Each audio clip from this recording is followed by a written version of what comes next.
Mud, one of the most primordial substances on Earth, used in buildings since ancient times, and a habitat for all sorts of animals, but also monsters. Discover what horrors lie beneath the mud in today's book, You Can't Scare Me. First up, the original 1994 cover. This has always been one of my favorites in the series. I just love the way the mud monsters look and how they rise from the, mud. Maybe this golden mustard slime color isn't the greatest, but the cover art is so good you just have to read it. Our tagline is the sinister, "They're coming for you," and the back tagline is pretty goofy. It's gonna be a scream! Next up is the UK cover, which, again, focuses more on human faces than the monsters. I can tell the middle one is supposed to be Courtney, which we'll see in the book, but these other two androgynous people? No clue. There's a character named Hat that always wears a hat, so why do they both have a hat? The mud monster's hands are here, but it looks more like he's just green, dripping with poison or something. Weird cover all around. Next is the 2000s reprint, and other than the new blue and orange cover, you might notice the taglines have changed. The front gets even longer by adding, "Scared yet?" And the back changes to, "They've got the dirt on you." Get it? It would make you think the monsters have some blackmail on our main characters, but we'll learn that's clearly not true. Last but not least is Dorman's classic illustration, and I like this one too. The monsters are less humanoid and look like something you might see out of a monster manual. They've even got teeth now.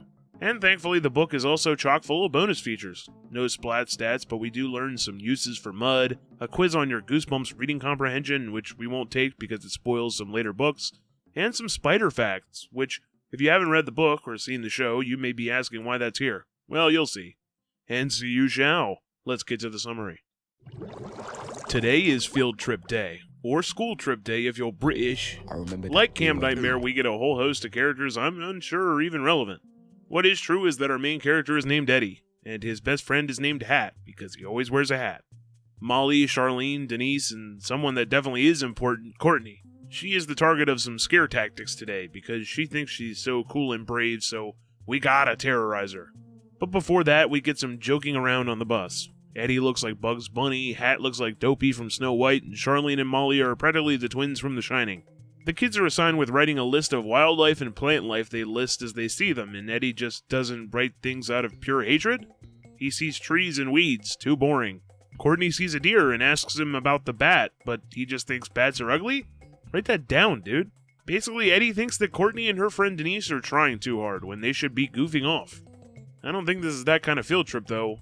Well, the goofball Eddie is, he tries to push Hat into some poison ivy and gets his ankles broken, and then he sees a snake, which bites right into him. But before it can, our savior, Courtney, catches the snake. She scolds Eddie for being scared of a simple green snake, 2 books in a row for that one, and Denise and the Hat have a great time emasculating Eddie.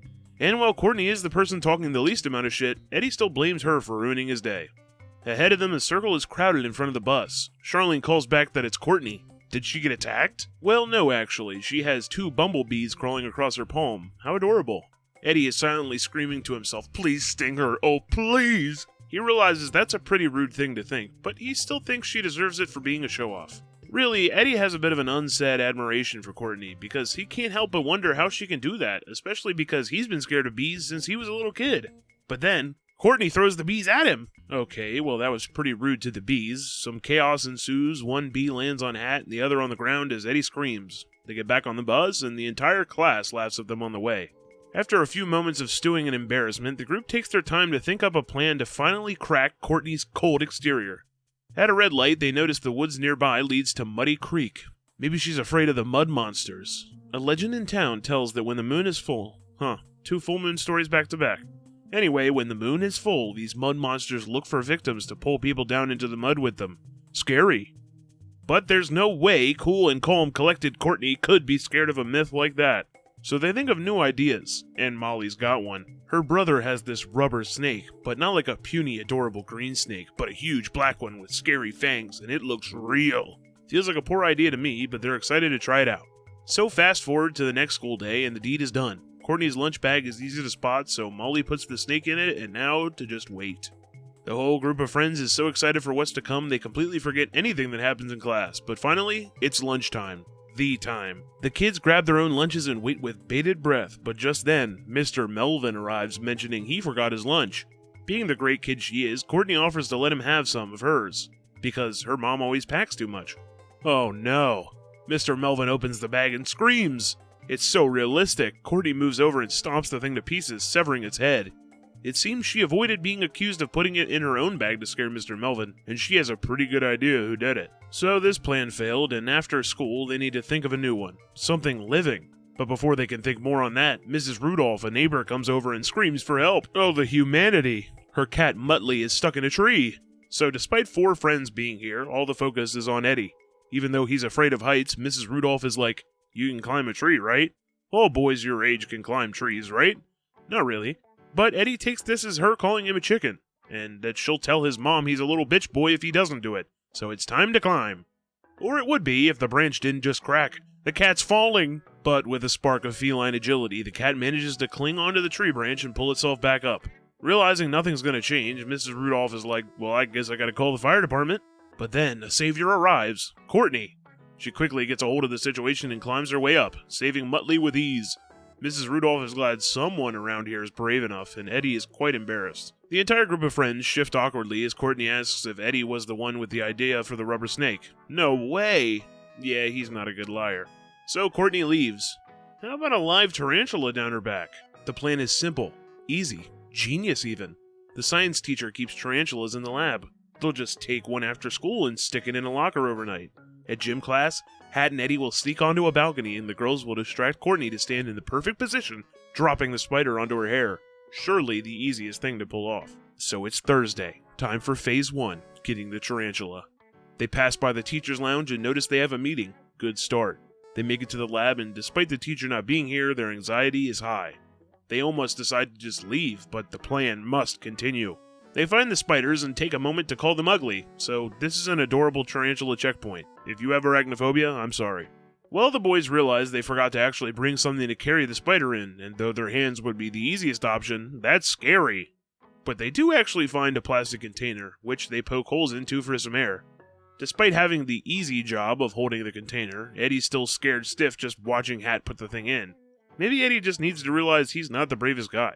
Face your fears. Like you guys, face your fear of ever missing another one of my videos by leaving a like and subscribing to the channel. 60% of my viewers right now aren't subbed. It helps a lot.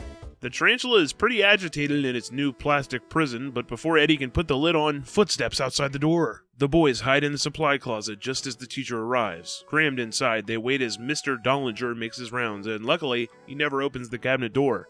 So they try to leave. Where's the door hole? There's no handle on the inside of the cabinet, and the lid to the tarantula container comes off. Then Eddie starts feeling a prickling sensation moving up his leg. Anticipating a bite, Eddie panics and slams himself into the door, which swings open. He falls on the floor and the tarantula starts to escape before being caught again. Phase 1 done. No issues at all. Eddie assures that after that, the rest of the plan will surely go perfectly. The next day at gym class, to cut some tension short, the plan goes perfectly. And by perfectly, I mean it actually lands in Molly's hair, not Courtney's. She starts screaming, throwing her hands all over the place. When she eventually gets it out, it gets tossed right to Charlene. Then she starts screaming, and eventually the tarantula ends up on the floor. A lot of people are laughing, even Hat, but Eddie's too upset to bother. Courtney picks up the tarantula and soothes it, explaining how they aren't dangerous at all. The boys realize it's time to get out of there, but they're caught by the gym teacher. Really no explaining that blunder, so they're sentenced to clean the science lab after school for 2 weeks, and write an essay about why you shouldn't steal living animals and drop them on people. Pretty lenient, honestly. So in Eddie's mind, everything is still all Courtney's fault. There's no way Hat missed. She had to have moved. And how dare she be so smug explaining tarantulas calmly to people. Eddie sulks in his room thinking back on how horrible that plan went, but then he sees it. A monster dripping with dark blood in his doorway? The monster is actually Kevin, Eddie's older brother, and the blood is just makeup, a dark mud meant to resemble a mud monster. He just came back from scaring some kids with his friends as they're about to film a documentary on the mud monster legend. Eddie asks for some advice on how to scare Courtney, so Kevin drops some wisdom. The stuff before was too small, you have to think big. Maybe use a big dog. It'll growl at her on the walk home from school and totally scare her. Eddie has this whole daydream about how funny it would be to have his own vicious dog attack her and he could swoop in to stop the dog and laugh at her. So where to find such a beast? Moving to Saturday, the friends are all playing with a new croquet set that Charlene's father bought. Eddie lays down the new plan and Charlene suggests using her St. Bernard Buttercup. Eddie laughs and him along with the others think Buttercup is just this sweet little thing. Which is true, he's adorable. But Charlene brings out a secret weapon. She dog whistles in a tone that commands Buttercup to get into attack position, growling and baring his teeth. She says, "Get Eddie! Kill! Kill!" Eddie closes his eyes expecting death, but when he opens them, Charlene is hugging Buttercup again. Payback for the tarantula incident. She didn't really teach him to do that either, she just discovered how much he hates whistling. And so, the new plan is on. Scare Courtney with a fake dog attack. They'll catch her in the woods, and we're over halfway through the book, so let's go now. They go to the kitchen to call Courtney. Molly will put on her best Denise impression and get her to meet her in the woods. The impression is apparently perfect, but then Courtney says, "How can you be Denise when Denise is right next to me?" Shit, wrong number. Well, that didn't work, but the dog plan will work whenever the time is right for sure. A week goes by and it rains nearly every day, delaying the scare and Kevin's filming. On Saturday, the sun finally comes back, so the plan is a go. Eddie's job is to scope out Courtney's treehouse and see if she's there. Well, he can't really tell, but then he hears voices.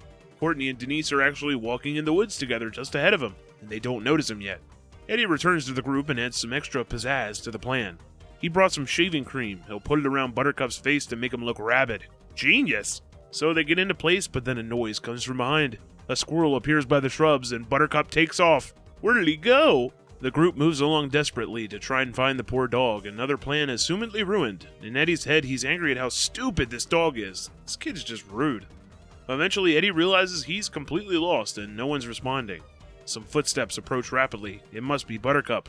But it's not. It's a different dog, even bigger than Buttercup. It snarls at Eddie and goes in for the kill. A savior appears to yell at the dog, and this time it's Hat. He grabs a stick and waves it at the dog until it runs away. They catch up to the girls. Eddie's still traumatized and the girl's still miserable. They huff some copium that maybe Buttercup just found his way back home, and if he's not there, they'll call the police. They make their way out of the woods to notice Courtney and Denise near the road, along with two dogs. One is the horrific monster from earlier, and the other is Buttercup. Charlene thanks her, and Courtney calls the one that nearly attacked Eddie a sweetheart. Eddie is a broken man. It's impossible. You can't scare her. But little did he know how scary this book is gonna get. After a few days, the group is hanging at Charlene's house trying to figure out what to do. Molly laughs as she reveals something really scary. Hat's hair. True to his nickname, he really is always wearing his hat. He's never washed his own hair before. After some more time with no ideas, Eddie has to go home, in the dark streets of 9 p.m. He finally admits to himself he's pretty easy to scare, and that maintains true as he starts to hear a low moan in the darkness.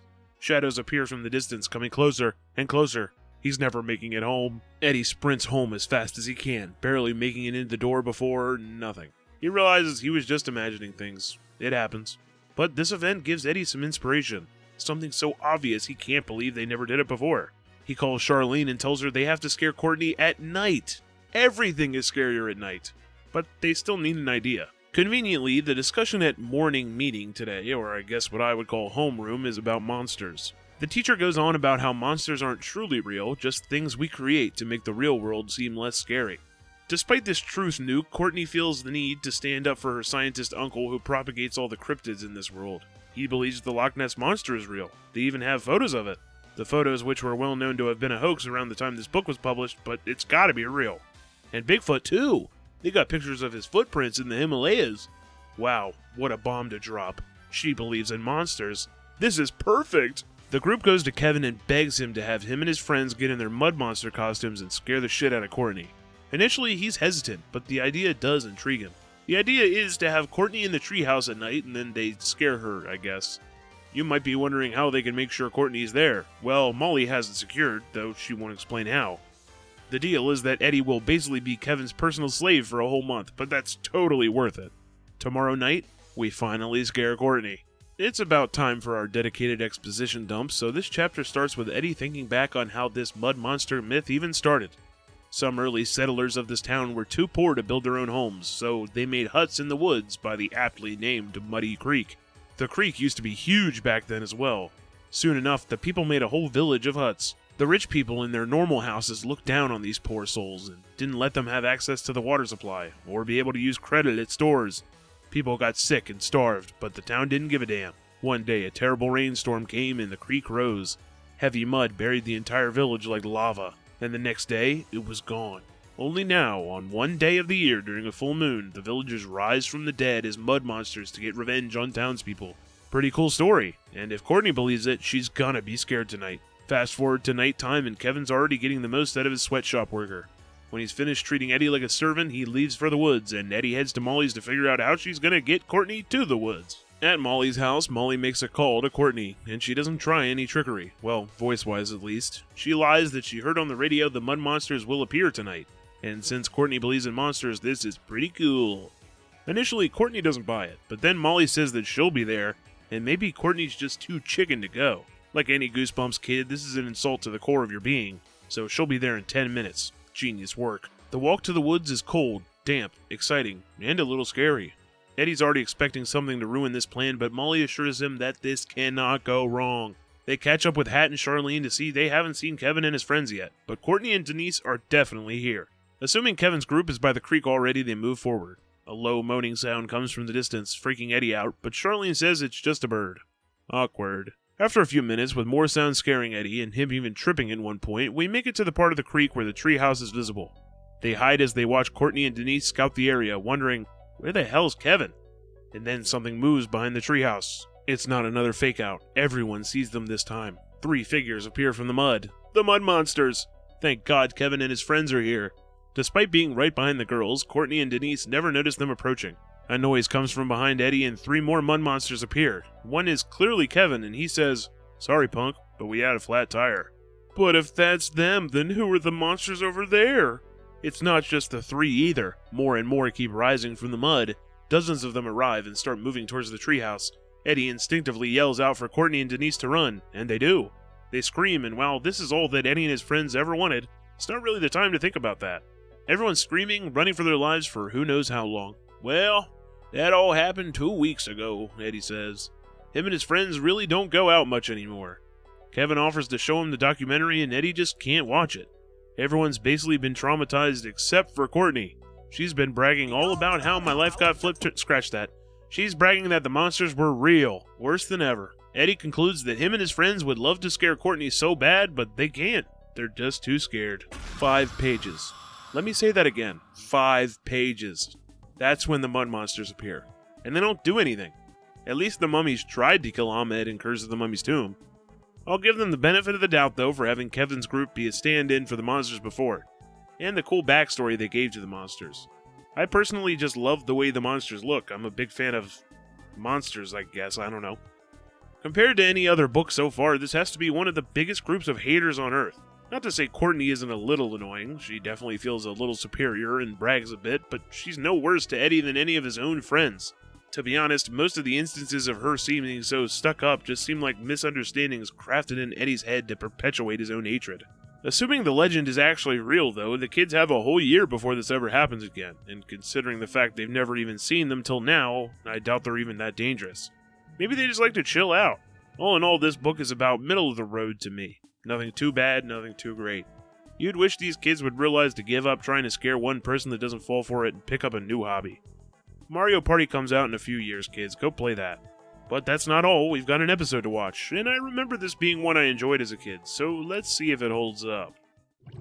In another interesting parallel to Fever Swamp, we start with some foggy establishing shots in the woods. We've got some new scenes here, as a grandpa watches his dumbass granddaughter throw a ball into the creek. He gets caught by the mud monster, and this was actually a story told by Courtney in class. Eddie gets caught talking smack, and Courtney steals all the school's spotlight. She gives the teacher's spiel from the book on how humanity creates monsters, but also contradicts her own reasoning to say that scientists believe there are real monsters, like maybe Bigfoot or the Loch Ness Monster. You gotta drop these two. Start believing in something real like the Frog Man. So Hat puts a real snake into Courtney's lunch bag, and Eddie gets scolded for somehow never being able to get his report out of his computer. Courtney even nicely offers him a disc to download it onto if it won't print, which he takes as an insult somehow. Kids these days. The snake prank goes almost exactly like the book, and initially the guy refuses, but when Courtney tells him it's smoked salmon with cream cheese, he's all in. He pulls out the totally real snake, which then looks totally the same when Courtney gets her hands on it. We're already about a third of the way through the episode, and I'm starting to think Molly and Charlene aren't going to be here. Unfortunate. We move right to the science lab, which for some reason has a currently active volcano experiment in it, and Eddie has to capture the spider all by himself. Courtney's actually here this time, asking if there's a way she can get even higher than an A+. Well, I had a 107 in chemistry, so if you want to have a battle of the teacher's pets, let's roll. Disregarding my past, the guys scream for help, and Courtney gets the tarantula off. She explains how harmless it is, and again, the boys realize they aren't getting anywhere. In class, they pass around newspapers where Courtney's report on the mud monsters is actually published. Pretty cool. Okay, to be fair, she's starting to be a bit much. Was I like this? Oh god, if my friends watch this, let me know.